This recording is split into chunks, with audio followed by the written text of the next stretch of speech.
La parole à la vice-présidente déléguée en charge de l'habitat, du logement et la politique foncière, Christine Garnier, pour le logement locatif social en offre nouvelle, l'actualisation de la programmation. La parole est à la vice-présidente. Oui, bonjour à toutes et à tous. C'est une délibération habituelle, toutefois, je l'aborde avec une certaine émotion, puisque nous avons adopté notre PLH, vous savez, le mois dernier, mais aussi parce que c'est peut-être la dernière délibération qui est avec une belle programmation, une programmation à ce niveau-là, vous le savez, avec la réforme en cours et les coûts qui sont portés au modèle du logement social. C'est peut-être la dernière fois que nous avons une délibération avec une programmation de ce niveau-là, de ce haut niveau.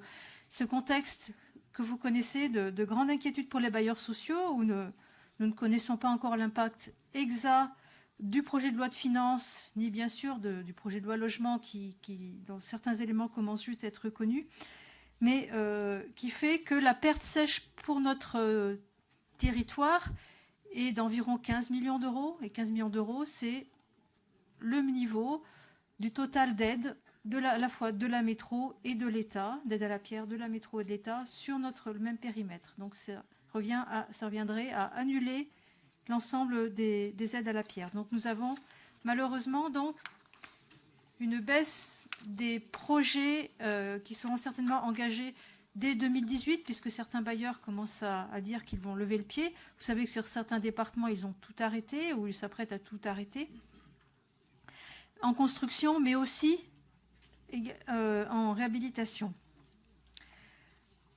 Le contexte de la programmation 2017, vous le connaissez, il est rappelé dans la délibération. C'était une belle programmation et cette délibération vise à actualiser.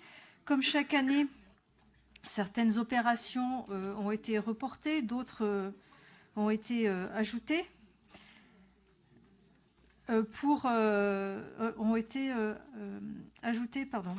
Donc, sur la base de cette programmation prévisionnelle et qui est assez particulière puisqu'il y a un peu moins que d'habitude de logements familiaux et beaucoup de logements spécifiques qui ne sont pas financés par la métropole, mais aussi sur le fait que plusieurs opérations ont pu bénéficier du fonds de minoration foncière de l'EPFL, sur la base aussi du nombre de logements qui ont été acquis en VFA, qui sont moins aidés.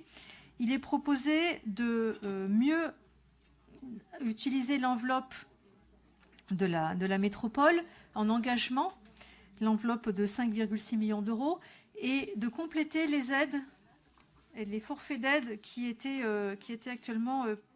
prévus.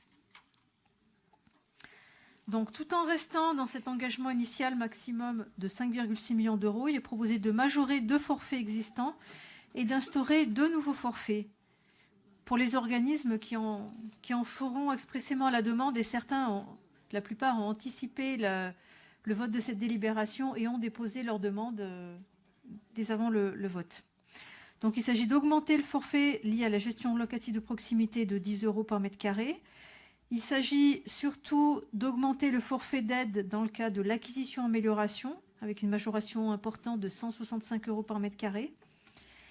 Il s'agit également d'instaurer un nouveau forfait pour aider les bailleurs à minorer les loyers des logements plus et les BC au niveau du loyer PLAI, pour donc mieux répondre aux besoins des demandeurs qui, vous le savez, sont pour la très grande majorité sous ces plafonds PLAI, et donc instaurer un forfait de 2 000 € par logement pour toutes les opérations qui présenteront 10% de logements plus à loyer minoré au niveau PLAI.